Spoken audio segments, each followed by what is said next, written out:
É evidente que esta minha palavra não é a síntese foi feita por este grupo que nós designamos, mas é simplesmente para ressaltar 2 ou 3 aspectos que me parecem importantes no final destas jornadas e que procurarão, e sobretudo, incutir a todos nós uma confiança maior, um desejo maior de trabalharmos, de desempenharmos e de vivermos em profundidade a vida eclesial no contexto da nossa diocese, que é o contexto em que somos chamados a vivê-la. Em primeiro lugar, de facto, nós estamos no mundo, por um lado, mudado, que não é aquilo que era aqui há uns anos, quando nós nascemos, quando nós crescemos, quando frequentámos a escola ou até durante a nossa vida adulta, porque é esta velocidade muito grande a que muda o ritmo de tudo. Portanto, é um mundo mudado. Mas, por outro lado, não podemos esquecer que é também um mundo em contínua mudança, o que significa que, por muito que queiramos estar atualizados e acompanhar passo a passo esta evolução e esta mudança do ponto de vista da reflexão e da resposta que temos a dar enquanto Igreja, encontraremos sempre muita dificuldade. Tem sido uma frase, uma voz corrente, que a Igreja tem de facto um ritmo que aparentemente é mais lento do que o ritmo destas mudanças e mutações da sociedade a todos os níveis, mesmo do ponto de vista cultural. E eu realço parece porque às vezes as mudanças que se operam no mundo não são tão profundas como parecem, e por outro lado, o dizer-se que a Igreja vai a um ritmo mais lento, ou até há quem diga que está parada, também não corresponde à realidade. De facto, o tempo da graça é um tempo diferente. Funciona de maneira diferente. Vai àquilo que é perene, que é eterno, e mais do que aquele que é eterno e que é perene. E, portanto, há aqui, de facto, a tentativa de compreender e de conciliar realidades que são de âmbito diferente. Embora, às vezes, tenhamos de reconhecer que, efetivamente, a Igreja, no sentido das comunidades cristãs, vão a um ritmo muito lento. Tanto no que diz respeito à compreensão da realidade que nos circunda, da realidade que nós somos, como no que diz respeito à procura de respostas, no sentido da construção da comunidade, no sentido da evangelização, no sentido da vivência da fé, que às vezes vamos demasiado lentos. E nesse aspecto é que penso que muitas vezes temos de nos penitenciar, por de facto não estarmos atentos, não estarmos ocupados, não observarmos e não desenvolvermos, dentro daquilo que é possível à nossa compreensão, com a ajuda do Espírito Santo de Deus, desenvolver aquilo que nos parecem, iluminados pelo Espírito, as medidas mais adequadas.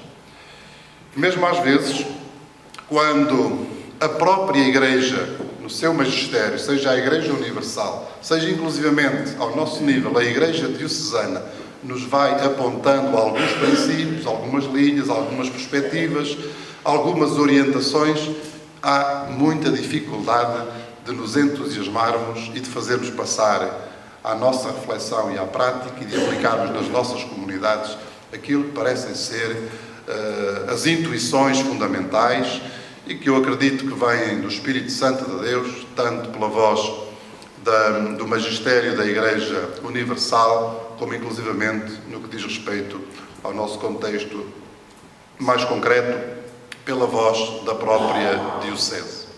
E nesse caso também penso que frequentemente temos de nos penitenciar, porque podemos estar a ser, porventura, infiéis, ou pelo menos não suficientemente fiéis, a um caminho de graça e que nos é proposto.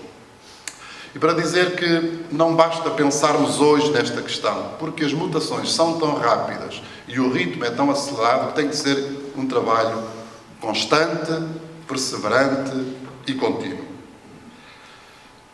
O meu segundo ponto gostaria de vos referir vem ao encontro de uma pergunta que há pouco foi feita lá ao fundo. De facto, o elemento unificador de tudo isto que nós aqui estivemos a referir, a refletir, a comentar, é apenas um. Esse elemento, a palavra não é adequada, é a pessoa de Jesus Cristo. É a nossa referência central. É para aí que conflui tudo isto, para ele que conflui tudo isto que nós refletimos, pensamos, dissemos, programamos, e é também dele que há de decorrer, que há de fluir tudo aquilo que são as perspectivas, os horizontes, as intuições, os desafios que aqui foram lançados. De facto, houve um autor que escreveu um livro importante, Jesus Cristo, a unidade de toda a Escritura. E nós aqui podíamos parafrasear e dizer Jesus Cristo, a unidade de toda a ação pastoral, de toda a ação da Igreja, de tudo aquilo que nós aqui refletimos, pensamos, programamos e de tudo aquilo que nós somos. E, de facto, este é que é o grande desafio. É o desafio pessoal, mas é o desafio depois também comunitário aos mais variados níveis. Entrar pela porta da fé, segundo a expressão do Papa Bento XVI. Entrar pela porta da fé. Depois saborear no encontro com Cristo, no encontro pessoal com Cristo, saborear a alegria, as delícias e o gosto de ter entrado pela porta da fé e de viver a vida neste grande edifício da fé, designação que podemos dar à Igreja. E demais, depois, termos também o gosto interior, sentirmos quase a necessidade destas necessidades imperiosas que nascem de dentro de nós, de dar a conhecer, transmitir, pelas mais variadas vias, que inclusivamente aqui foram referidas agora neste momento de partilha. Seja pela palavra, o testemunho, a vida, tudo aquilo que as formas mais organizadas, menos organizadas, darmos a conhecer esta realidade que já enche o nosso coração, que já é o motivo da nossa confiança e da nossa esperança. Portanto, olhar para o mundo, sem dúvida, à luz de Cristo. Intuições, desafios, perspectivas para a vida da Igreja, sem dúvida, por causa de Cristo, para que Cristo seja amado por nós em primeiro lugar e para que Cristo seja anunciado e comunicado, para que todos nos tornemos discípulos, uma vez que, como acreditamos, é o Filho de Deus e o único Salvador. É evidente que este é um pressuposto de tudo aquilo que nós aqui fizemos e nós aqui dissemos, mas penso que neste momento, e neste momento de conclusão, é necessário também realçá-lo para que a nossa consciência acerca desta centralidade seja efetiva e para que não fiquemos, porventura, em algumas circunstâncias, numa igreja, como comunidade, como sociedade organizativa humana, e, portanto, não seja suficientemente clara e explícita essa centralidade de Cristo, para o qual tudo converge e do qual tudo aquilo que somos e fazemos há de fluir.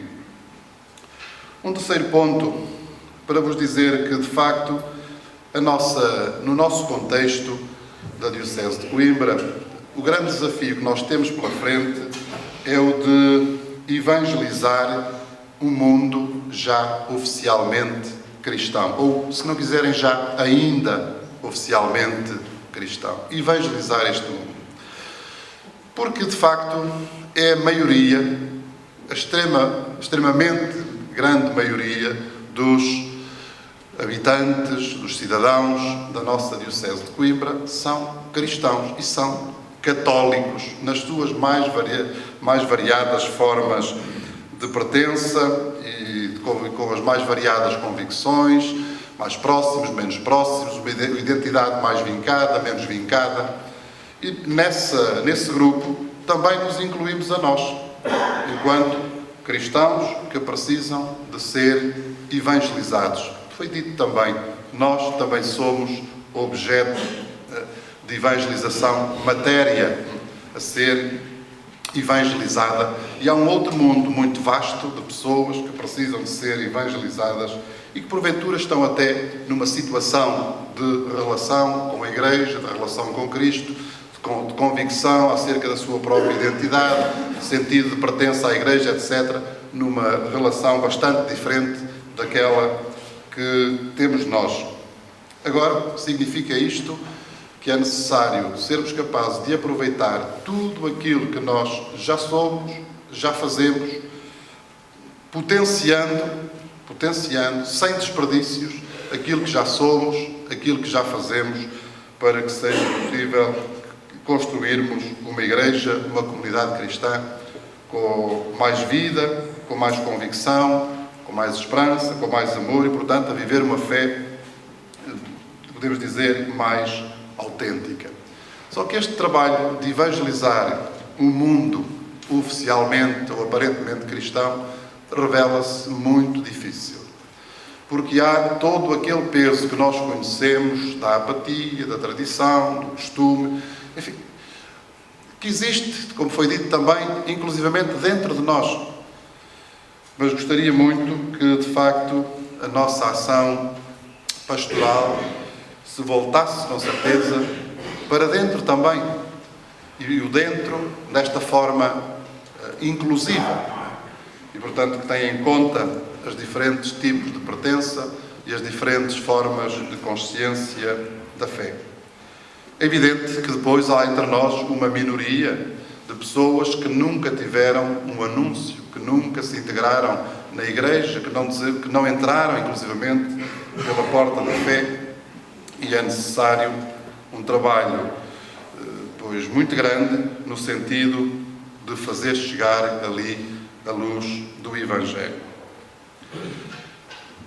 Quanto às formas de fazer, enfim, gostaria de dizer-vos que no mundo em que nós estamos, talvez nunca tenha sido suficiente, embora porventura no passado as coisas fossem bastante diferentes, nunca é suficiente ou não basta aquilo a que nós podemos chamar a iniciativa individual.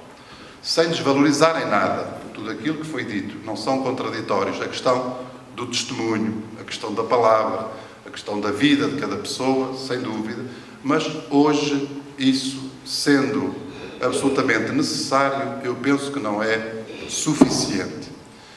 Devo dizer que penso que há necessidade de a Igreja, que é também constituída por pessoas, que também é sociedade, que é humanidade, que é corpo de Cristo, portanto, não esquecemos nada da sua dimensão sobrenatural, que é necessária no mundo de hoje organização e, inclusivamente, projetos ou planos de ação que definam com clareza objetivos. Às vezes tem havido algumas vozes críticas, mesmo na nossa diocese, relativamente a esta dimensão. Inclusivamente que este bispo quer organizar tudo. De facto, gostaria de organizar tudo. Era um sonho e um desejo, porque estou plenamente convencido que a organização, enquanto dimensão humana, é uma forma de trabalhar do mundo em que nós estamos, que tem objetivos, que tem de saber onde quer chegar, que tem planos, inclusivamente, que tem percursos a realizar depois de observar a realidade, de se conhecer muitíssimo bem, porque é diferente hoje e amanhã e no outro dia, e, portanto, há necessidade de nós não descurarmos esta dimensão humana. Às vezes, dá a impressão que somos todos carismáticos, no sentido de confiarmos ao Espírito Santo de Deus e no Espírito Santo de Deus que há de realizar tudo aquilo que cabe nas nossas mãos e nós, vamos fazendo.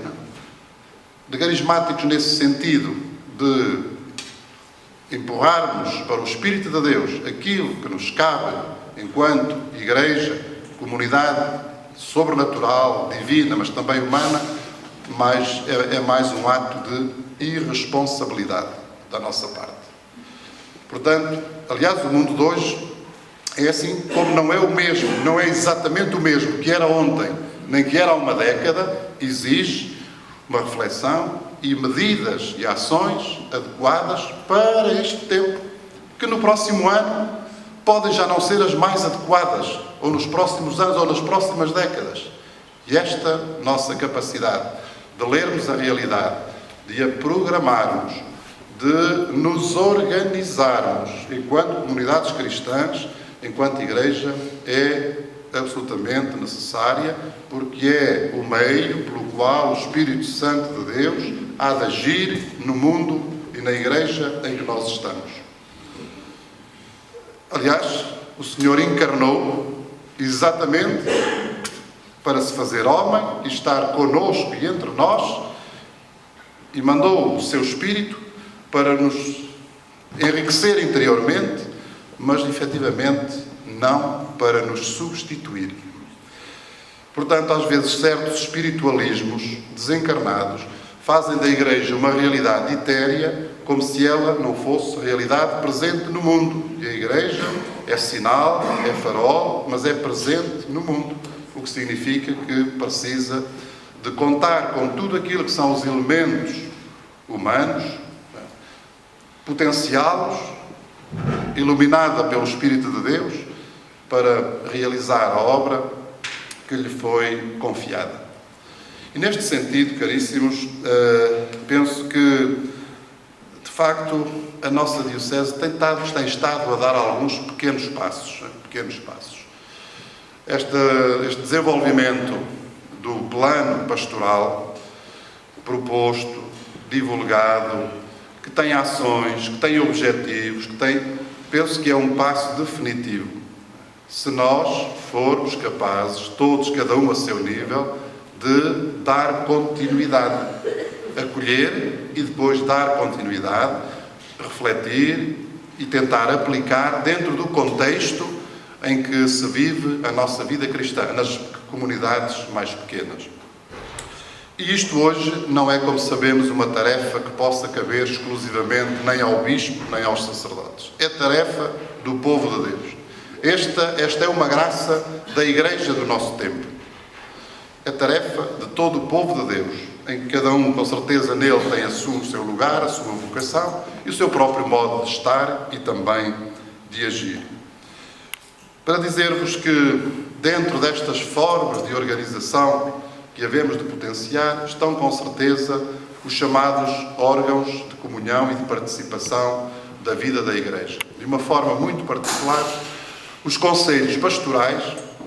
Se numa paróquia, numa unidade pastoral ou num arciprestado não houver um conselho pastoral, isto é, um sacerdote, algum diácono, um conjunto de homens e mulheres, de leigos, que pensem a realidade local, que procurem desenvolver dinamismos, objetivos e perspectivas relativamente à sua comunidade, ficamos, porventura, enfim, no que sempre se fez, como há pouco foi referido, ou naquilo que, enfim, vai acontecendo. E isso pode ser, de facto, penso que é prejudicial para a vida de uma comunidade. Na Igreja andamos já desde o Concílio Vaticano II a insistir nesta questão dos conselhos pastorais, onde, de facto, os responsáveis da comunidade, sacerdotes, leigos, etc., refletem, pensam, programam, definem objetivos e procuram concretizá-los. Caso contrário, e portanto, são desafios, este é um desafio de há muito tempo que nós ainda em grande parte não conseguimos realizar e pôr em prática. No nosso plano pastoral há um outro elemento, um outro órgão que nós gostaríamos, e porque pensamos que estaria ao serviço deste trabalho de construção das comunidades cristãs, que foi a chamada Equipa Fraterna de Animação Pastoral. Porque, de facto, hoje, um sacerdote, por bom espírito que tenha, por melhor espírito que tenha, por mais capacidades que tenha, dentro de uma comunidade tão vasta, como são as paróquias que lhe foram confiadas, o conselho que lhe foi confiado, não tem a possibilidade de ele mesmo, sozinho, poder pensar, refletir, programar e executar. De facto, há de haver nas unidades pastorais ou nas paróquias, para além do conselho pastoral, há de haver um grupo de homens e de mulheres que têm bem consciência da sua fé, que têm Cristo no coração, que têm uma capacidade e uma força evangelizadora, que reflitam, que pensam e que executem e ajudem a executar as medidas mais adequadas, naturalmente, que têm a ver com a liturgia, que têm a ver com a catequese, com a evangelização, que têm a ver com a ação socio-caritativa, que têm a ver com a consciência de comunidade, com o sentido de pertença, com tudo aquilo que queirais imaginar que faz parte de uma comunidade cristã. Podia alongar, enfim, no que diz respeito a outros grupos, instituições, mas penso que aqui estamos exatamente no núcleo fundamental da organização. Depois gostaria de vos desejar que não descurássemos nas nossas comunidades tudo aquilo que contribui para uma maior profundidade espiritual. Porque sem uma maior profundidade espiritual da parte de todos nós, sem fazermos caminho, este caminho de encontro com Cristo na sua Igreja, nós podemos tornar-nos vazios e podemos falar de ações e de realizações e de momentos e de programas e de projetos com corações vazios de Deus. E isso seria a tal hipocrisia, palavra que também foi aqui referida, e seria talvez o pior que nos pudesse acontecer. Portanto, há um caminho espiritual, há um caminho de fé, há um caminho de encontro com Cristo, há um caminho de vivência eclesial que são essenciais para que tudo isto que nós referimos, que nós fazemos, que nós pensamos, que nós observamos, todos os projetos que desenvolvemos tenham alma. E a alma é exatamente a força da fé em Deus e a fé na sua Igreja, a quem queremos amar e a quem queremos servir. Penso que todos saímos daqui, de facto, com muitas interrogações, com muitas intuições também. Este encontro, estas jornadas também serviram para reavivar o nosso entusiasmo, o nosso gosto de sermos cristãos, a nossa gratidão a Deus, o nosso gosto de sermos membros da Igreja e a gratidão a Deus também por isso. A minha última palavra é para agradecer, em nome da nossa Diocese de Coimbra, ao Secretariado da Coordenação Pastoral, que tem realizado um trabalho, do meu ponto de vista, muito meritório. Já o disse noutra ocasião, sem este secretariado a trabalhar, a ação do Bispo podia reduzir-se a muito pouco. Porque reflete-se, pensa-se, discute, programa-se com entusiasmo, com gosto, e tem dado, de facto, este trabalho, estes documentos, estas perspectivas, que felizmente todos nós, nas quais felizmente todos nós queremos estar integrados. Portanto, agradecer ao Secretariado da Coordenação Pastoral pela programação e pela realização destas jornadas e manifestar a alegria delas terem sido abertas, como foi dito também, aos leigos. Aos leigos. Sabemos que é durante a semana e que, portanto, não é simples para toda a gente poder participar, mas há pessoas que felizmente hoje já se aposentaram mais cedo, infelizmente há outros que estão sem trabalho, essa é a parte pior, e há pessoas que podem participar, podem organizar a sua vida, e é muito bom que participem, porque é um enriquecimento para a nossa Igreja diocesana. E, portanto, muito obrigado pelo trabalho que desenvolveram, muito obrigado pela vossa participação de todos, pelo vosso bom testemunho, pelo testemunho de interesse e de gosto de continuar a ser grandes obreiros desta Igreja diocesana. Penso que a nossa palavra última vai ser a de ação de graças a Deus com a oração de vésperas.